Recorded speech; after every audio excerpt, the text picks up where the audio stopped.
عزیزوں، اگر یہ مختلف موضوعات پر گفتگو کرنے والے کسانوں میں سے کسی ایک کسان سے کہا جاتا ہے کہ تمہارے کھیت میں خدا نخواستہ آگ لگ گئی ہے، تو مختلف کسان جو بیٹھے ہوئے ہیں ان میں سب سے پہلے وہی اٹھتا ہے کہ جس کا کھیت ہوتا ہے۔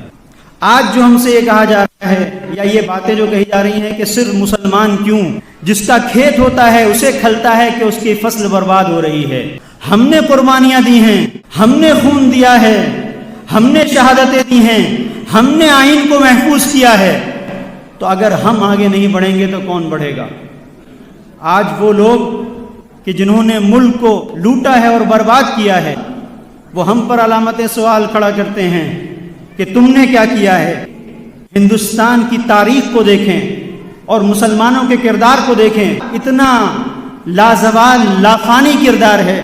اگر اقتدار سے پہلے اور اقتدار کے بعد دو مرحلوں کو پیش نظر رکھتے ہوئے آپ دیکھیں تو آپ پائیں گے کہ چاہے مسلمانوں کے ہاتھ میں اقتدار ہو یا اقتدار نہ ہو، اگر مسلمان خالی ہاتھ صوفیوں کے انداز میں بھی اگر ملک میں پہنچے ہیں تو انہوں نے ملک کو لوٹا نہیں ہے، دیا ہے۔ 1639 میں جب فرانس ڈے کمپنی مدراس میں آئی تھی، مدراس میں اس نے اپنا قلعہ بنایا تھا، تو آپ تاریخ سے سوال کریں کہ جس سرزمین پر اس نے اپنا قلعہ بنایا تھا وہ زمین کس نے دی تھی؟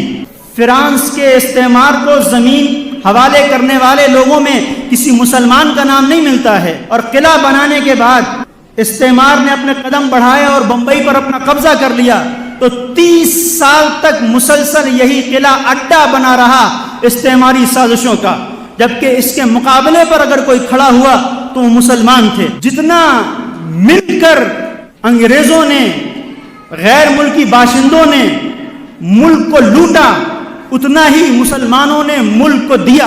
یہ میرا وطن ہے ہندوستان، یہ میرا چمن ہے ہندوستان، گاندھی کا وطن ہے ہندوستان، گاندھی کا وطن ہے نہرو کا وطن ہے ہندوستان، بسم کا دل ہے ہندوستان، بسم کا دل ہے ہندوستان، اشفاق کی جان ہے ہندوستان، اشفاق کی جان ہے ہندوستان، آزاد کی دھڑکن، تجھ کو بچاؤ ہندوستان، تجھ کو بچاؤ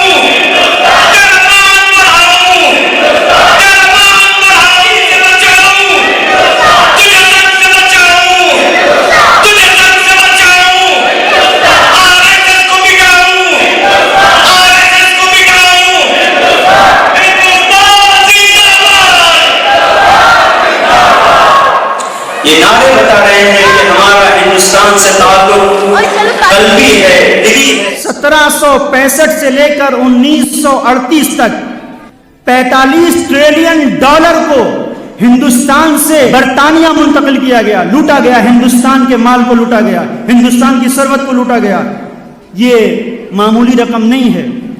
آج کی برطانیہ کی جو مجموعی پیداوار ہے، اس مجموعی پیداوار کا 17واں حصہ ہے، اور تاریخ میں ثابت ہے۔ اور اسے آپ دیکھیے، جب ایسٹ انڈیا کمپنی اپنے قدم پسار رہی تھی، آگے بڑھ رہی تھی، تو کون سامنے آیا تھا؟ تو اس کا مقابلہ کرنے والا ایک مسلمان تھا۔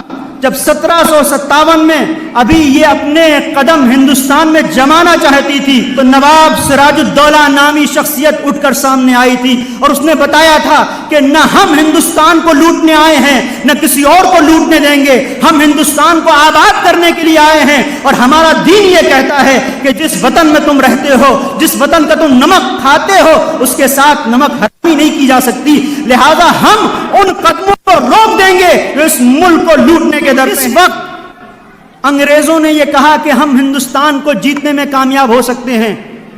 کب کہا؟ کہ جب انہوں نے اس سورما کو شہید کیا جس کا نام ٹیپو سلطان تھا، کہ جس نے بے بانگ دوہل کہا تھا کہ جب تک میرے لہو کا ایک قطرہ بھی باقی ہے کسی بھی انگریز کو ہندوستان پر مسلط ہونے کا موقع نہیں دوں گا۔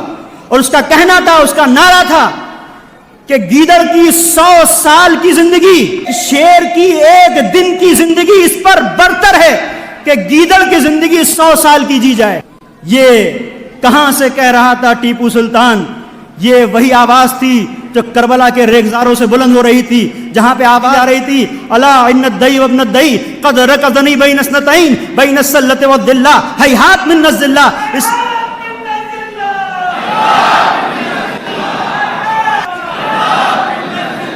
یہی وجہ ہے کہ مختلف مقامات پر انہیں کامیابی ملی، لیکن کسی بھی کامیابی کو انہوں نے یہ نہیں کہا کہ آج ہمارا داخلہ، ہمارا ہندوستان میں داخلہ ہو گیا اور ضمانت مل گئی. لیکن جب ٹیپو سلطان کو شہید کیا تو انگریز جرنل نے سینے پر قدم رکھ کے کہا کہ آج سے ہندوستان ہمارا ہو گیا، اس لیے کہ اسے پتا ہے کہ آج ہم نے کس سپہ سالار کو شہید کیا ہے. اسے پتا ہے کہ یہ کربلا کے آفاقی تعلیمات کو اپنے سینے میں لیے ہوئے تھا، اور اس کو اگر ہم نے شہید کر دیا تو اس کا مطلب یہ ہے کہ اب آسانی ہو گئی. لیکن تاریخ ہماری یہ بتاتی ہے کہ ماضی تمہارا درخشاں تھا. اب اس حال میں تمہیں اپنے ماضی کے آئینے میں حال کو سنوارنا ہے، اور اگر حال کو ماضی کے آئینے میں سنوارنا ہے تو اسی امنگ کے ساتھ آگے بڑھنا ہوگا جو جذبہ کل تمہارے شہیدوں کا تھا، کہ جنہوں نے پھانسی کے پھندے پر جھولنا گوارا کیا لیکن عزت اور آبرو کا سودا نہیں کیا. عزیزوں، اس بات کو ذہن میں رکھتے ہوئے ہمیں اس چیز کی طرف متوجہ ہونا ہوگا کہ اگر لمحے خطا کرتے ہیں تو صدیوں کو سزا بھگتنا پڑتی ہے. فوج میں بھرتی ہو رہی تھی، مختلف لوگ تھے جو آئے تھے کہ ہم فوج کا حصہ بنیں گے، ملک کی خدمت کریں گے. ایک شخص ایسا تھا کہ جو اندھا تھا، وہ بھی آ گیا، نابینا.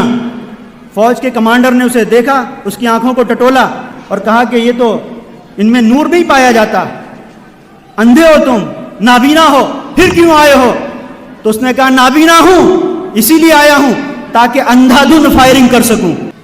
بھرتی نہیں کیا جنرل نے، کیوں؟ اس لیے کہ اندھا دھند فائرنگ کی ضرورت نہیں ہے. جو اندھا ہے کبھی وہ دشمن کو مار رہا ہے، کب پتہ نہیں، اس کی بندوق کا دہانہ دشمنوں کی طرف ہے، کب دوستوں کی طرف ہو جائے. اس کا مطلب یہ ہے کہ وہ کمانڈر جس نے اسے رد کیا اتنا جانتا تھا کہ اندھوں کے ہاتھوں میں کمان نہیں دی جاتی. افسوس کا مقام ہے اگر کچھ لوگ صرف یہ دیکھیں کہ 56 انچ کا سینہ ہے، 56 انچ کا سینہ دیکھ کر کسی ایسے کو کمان دے دی جائے ملک کی کہ جو عقل کا اندھا ہو تو کیا کرے گا؟ جدھر جدھر اس کا رخ ہوگا کسی کو بھی مارے گا، کبھی تباہی کا رخ کسی طرف ہوگا، کبھی کسی طرف ہوگا. لیکن عزیزو یاد رکھیں، جس طرح سے ہم نے کل کے انگریزوں کو بھگایا تھا، آج بھی ہم اس منزل پر ہیں کہ آج عقل کے اندھوں کو دوبارہ ان کی اوقات بتا کے بتائیں گے کہ ہمارا تعلق کربلا سے ہے، ہمارا تعلق حسینیت سے ہے. کبھی دشمن کے سامنے پسپا نہیں ہو سکتے ہیں. وآخر دعوانا الحمدللہ رب العالمین.